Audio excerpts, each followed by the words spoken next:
Yo, what is up, PPL fans? Shad here, coach of the Bayern Munich, and welcome to my PPL Week 9 team analysis video. Now, this week we're going up against Rhyquinn and the Nidoqueens Park Rangers. But before we get into this, Week 7 is still not here because I don't have time.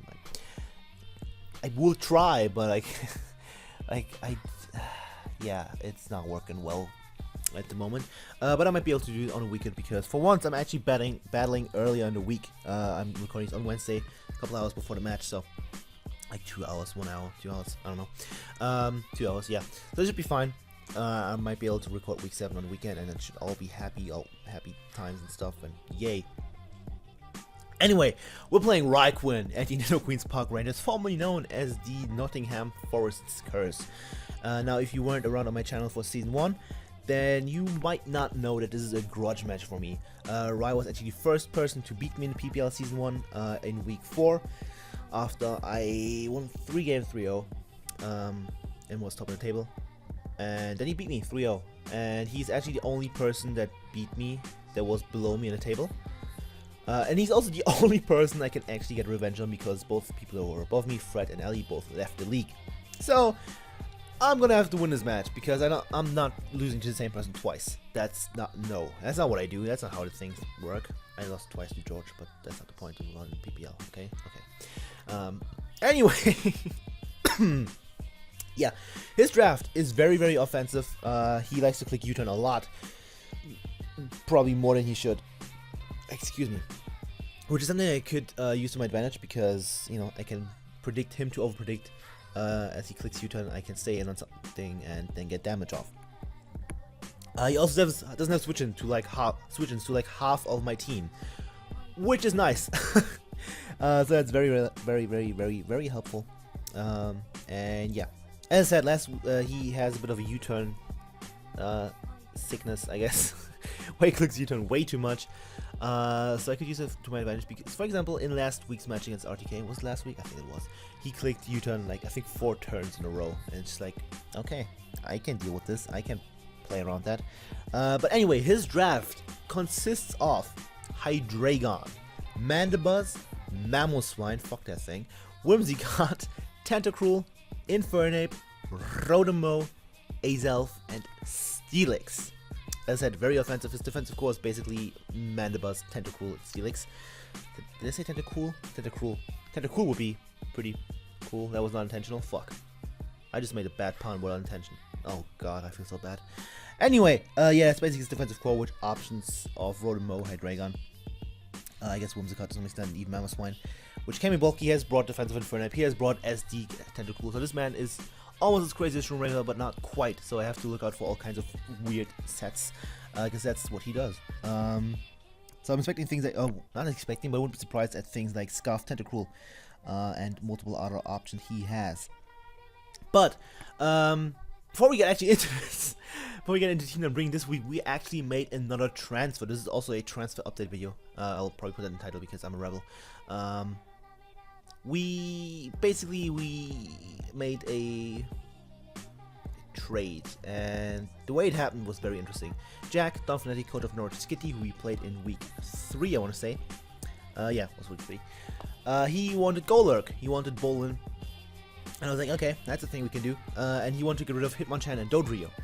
So I don't want any of those two. They don't do anything for my team. Dodrio is awful. I don't need more flying types, and Hitmonchan, it's not bad. It would do a couple things for my team, but not enough. So I was like, okay, if you give me those two, as I give you Golurk, I could drop them and get a relatively cheap ground type as replacement that does better in the remaining matchups. But it wouldn't really do it for me. So I'm gonna need you to drop those 2 mons, have those 6 mil, and pick up 2 mons for me. And when it's my turn to do the transfer, I'm gonna trade you those two for Golurk. And that's exactly how it happened. He dropped Hitmonchan and Dodrio, and I gave him Golurk. But for what 2 mons? I'm very excited because the first one is Stunfisk. Fuck yeah, Stunfisk. I love Stunfisk. I did calcs with it. It's really good, especially for what it is, a 4 mil Pokemon. It's PU. PU is all fuck. It's probably FU, if that was still a thing. It's a stealth rock as electric immunity. It's an electric type with impressive coverage, to be honest. A couple of cool moves like Yawn, etc. PP. Pain Split, which isn't helpful because it has a massive HP stat. It's bulky, it hits decently hard with the coverage it has, and the stab moves. It's really, really fun. It's also very light, so things like Grass are not going to do anything. They have 40 base power, so that's something. That's beautiful. I love Stunfisk. I am happy. Excuse me. So yeah, that's that. Stunfisk is a cool guy. I love him, and yeah. Next up, the other one I wanted is I had the option of getting something that's 2 mil, or having Jack get something for me that is 2 mil. And the first one came to mind, the one I picked right away because I like it and I think it would be nice to have and to scare the last 3 opponents that I have, is Electabuzz. Yes, I like Electabuzz. It's 105 base speed, it hits decently hard. I did calculate it before the season, that I can actually say now because I don't have to play those mons. Because the last transfer window, nothing else can happen. It 2-hit KOs a physical defensive Mega Venusaur with a Life Orb Psychic. It also 2-hit KOs this standard Blissey Spread with a Life Orb Cross Chop. So it can break walls, which is nice. Those are just 2 calcs that came to mind right now. And it has pretty cool coverage. It has static. I have 2 static Pokemon now, so click U-turn against me. I double fucking dare you, motherfucker. Excuse me. And Electabuzz is a fast Pokemon. 105 speed is very nice. It's 1 speed faster than Delphox. And yeah, Electabuzz is a cool guy. I like him. I'm looking forward to him. For 2 mil, it's a steal. And there was no point in keeping the money, obviously, because it's the end of the season. So yeah. So with that being said, let's get into the team. I'm actually bringing none of them, despite Electabuzz actually being a pretty decent threat to his team. With a combination of Thunderbolt, Focus Blast, and I think something else that I forgot, like Signal Beam. Does it get Signal Beam? I'm pretty sure it does. I can basically 1 or 2 kill everything he has, which is nice. I can also Volt Switch almost freely. Mammoth doesn't want to take a Focus Blast, and I outspeed it. So, yeah, with that being said, let's get into the team that I'm bringing. And as I said, Right seems very offensive, so I kind of have to counteract that with a couple of sets on my side. But the first one is our Captain Tiny Blue, the Manaphy, with the leftovers Hydration, Scald, Rain Dance, Rest, and Ice Beam. 244 HP, max defense, Bolt with 12 in, speed. I had 4 until a couple minutes ago, but I had Test Match with Room. Well, I had a speed tie with Tentacruel, and I lost my Manaphy because of that speed tie. Wasn't fun, not having it. So I have 12 instead of 4 Higgies now and a bit less HP, which doesn't actually make a big difference. And Manaphy does 2 things that are very, very important. It takes on Infernape, unless it's Adamant, Choice Banded, Iron Fist with Thunder Punch. It cannot 2-hit kill me, because I'm expecting physical rather than anything. It could be special with Hidden Power Grass or whatever, but that doesn't do terrible mode either, so it's fine. And it also is my only switch-in on my entire draft. If you look down my draft, Togekiss, Manaphy, Stunfisk, Registeel, Shaman, Delphox, Salamence, Skuntank, Megarodactyl, Electabuzz. It's literally the only thing on my draft that is not weak to any of Mammoth's stabs. Now it is weak to Freeze Dry, but he would need to have basically max special attack and a Life Orb to 2-kill me with that, so it's not worth it for him unless he wants to do that, in which case, okay, that's fine with me. He's just slow or doesn't have attack or whatever, something that I can deal with. So yeah, Mammoth Swine, if it's Adamant Choice Banded, 2 kills me. If rocks are up and it's Adamant Life Orb, it also 2 kills me, which is not fun. I'm actually playing on the DV spread a little bit. I probably won't. If I do, I'll put it on screen. If I won't, then you know. Yeah, but the thing is therefore Hydreigon, not Hydreigon, Infernape, and Mammoth Swine. He also doesn't have anything outside of Rotomore that has the potential to 1-hit KO it, which is nice. So I can, if any of those if those 2 are gone or he doesn't bring them for whatever reason, I can use this against other things. It can also not beat Mandibuzz, but can get Scald Burns off it and do decent chunks with Ice Beam. So that could be nice. And also Steelix. This is also my switch into Steelix, because if he brings it, then you know I need something I can switch into it, and that is Manaphy. So moving on. Speaking of switching, the next mon is Toffifee, the Togekiss once again, with the leftovers and Serene Grace. Roost, Defog, Air Slash, and Thunder Wave. Yep, I'm doing it again, even though this is not built to flinch. But yeah, 244 HP, 12 on defense, and 252 special defense with a calm nature. yeah, this thing is my answer to Azelf. It also deals with special Infernape very, very well. Actually, any Infernape that's not Flabit or Gong Shot or Thunder Punch, so basically special. But yeah, it helps me check Infernape as well. It deals with Whimsicott very, very well as well. It can probably be Tentacool if it doesn't have Stab, Poison Stab for whatever reason. Even that I can chew, I can Paraflinch it if it really, really comes down to it. I can live any hit from Rotom because I am specially defensive, and I can also take on Hydreigon if it doesn't have Head Smash or Iron Tail, which I'm very much expecting him to bring because it's Rhyquinn, and if he doesn't bring Head Smash, he's probably going to feel very sick. So yeah, the thing just takes on a lot of his team very well. It can also beat the Manabuzz 1v1 because I can flinch it to death, because that's what you do, because fuck Manabuzz. Manabuzz deserves it. If we're being honest, we all hate Manabuzz, and it deserves to be Paraflinch. But the reason I'm running TF is just because his team is very, very fast and relies on speed. So paralleling things like the Azelf, the Infernape, the Whimsicott, and the Hydreigon is going to be very, very nice. And just also Tentacool, if it's a bit of a speedier build, because offense Tentacool does a decent chunk to my team. So I wouldn't be surprised if he brings Sludge Bomb, Ice Beam, and Water Stab, something like that, which could definitely be a bit of a problem to my team. So I can TF that as well after living ahead and be a happy camper, basically. So with those two bulky mods gone, we get into the first offensive threat, and that is Cassandra the Salamence with the Life Orb, Intimidate is the ability, and he moves Draco Meteor, Fire Blast, Tailwind, and Roost. Max special attack, 244 speed, 4 in HP, defense, and special defense. That's enough speed to outspeed Hydreigon by 1 point if he is timid or jolly or hasty or naive. And yeah, this thing can do a lot of work to his team. His only 2 Dragon resistances or immunities are Whimsicott and Steelix. Everything else really doesn't like Dragon, doesn't like taking Dragon hits.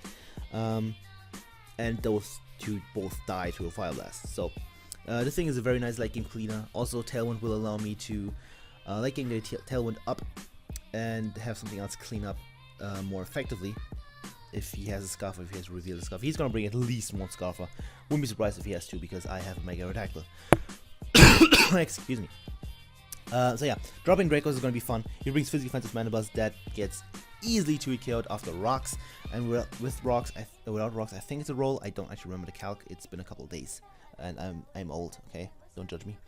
Intimidate also, I don't need Moxie. Obviously, Intimidate helps me deal with Infernape. This is a decent switch into it. If it's special, then I have Togekiss. If it's mixed, then I can play around it. And yeah, this can check a lot of things on this team. Mammoth Swine is of course a problem to the thing, but I'm gonna have to do things. I don't know if it's scarfed with Ice Shard.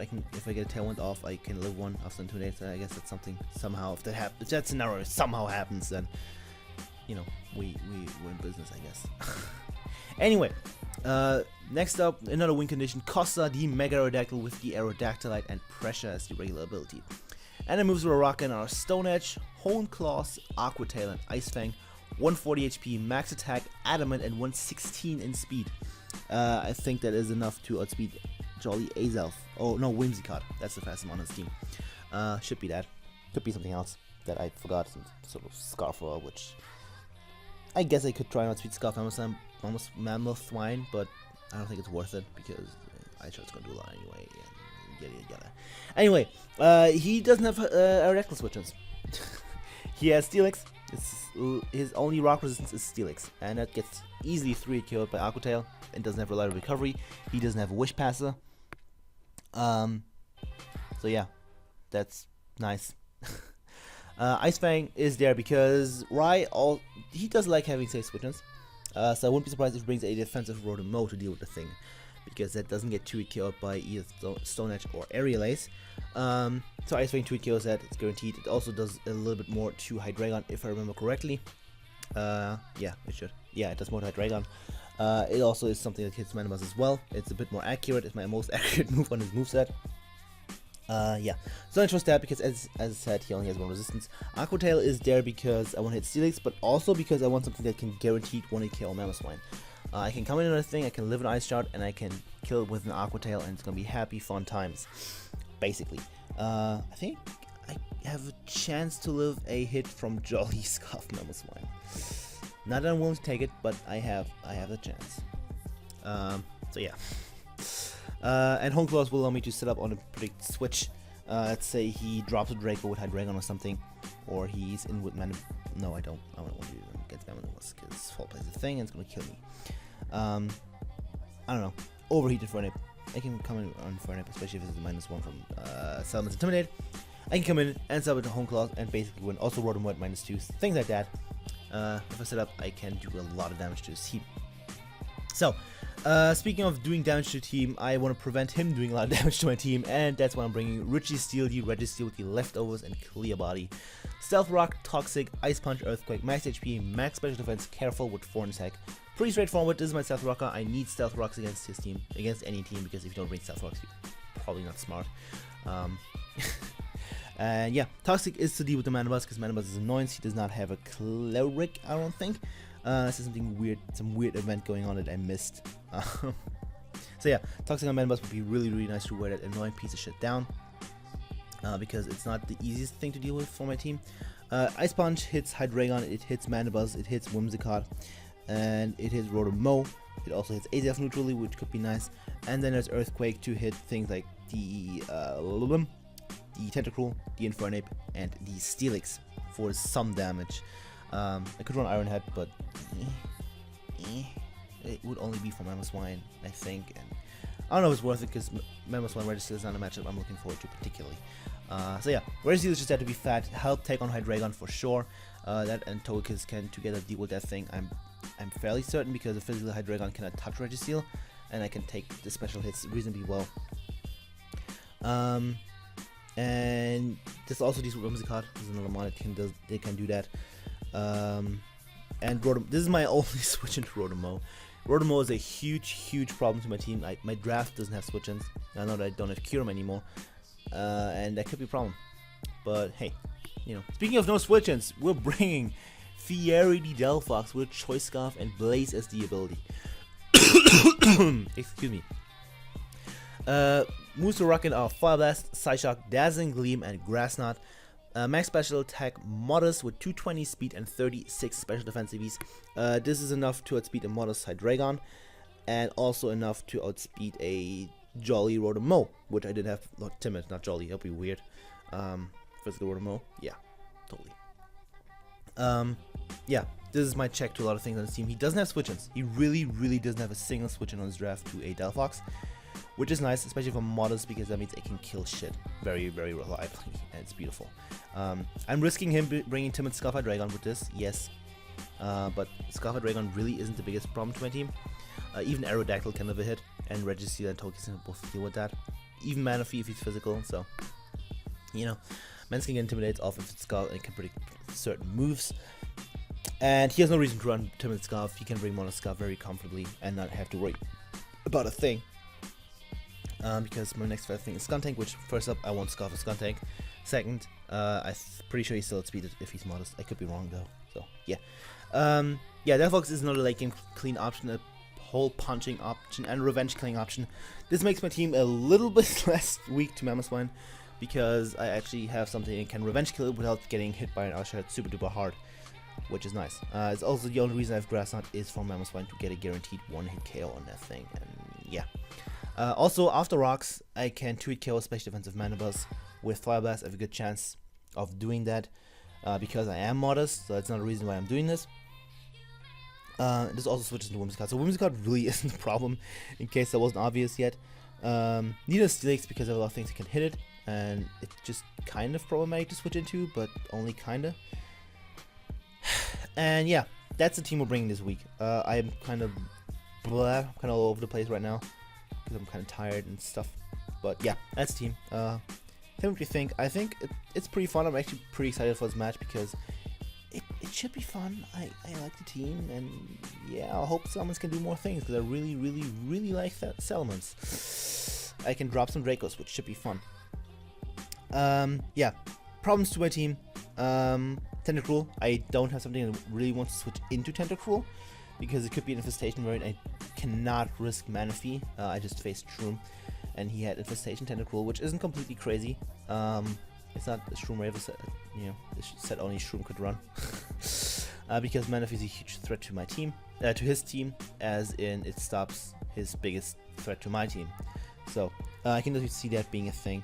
Rotom is also a huge annoyance, and I need to take care of that as soon as possible. If he brings it, if it's defensive, it's not that big of a deal, but offensive is a huge problem.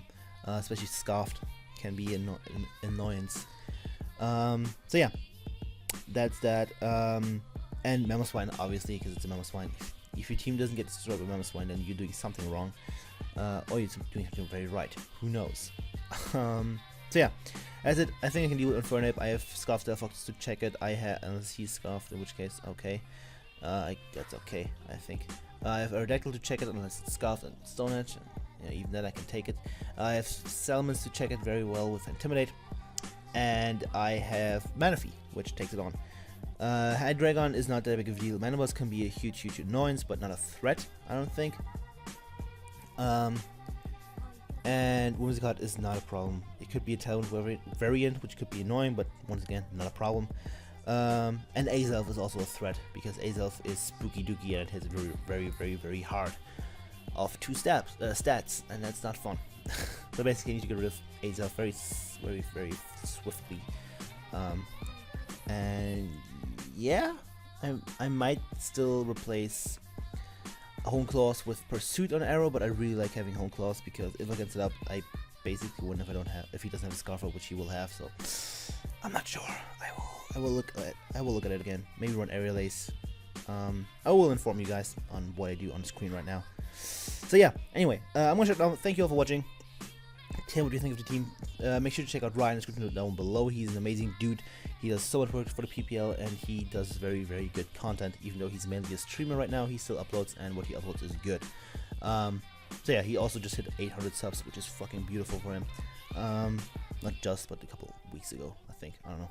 Anyway, yeah, thank you for watching. Leave a like, leave a comment, leave some news. I'll appreciate all 3 of those, and hopefully see you guys on Saturday with the match. Goodbye.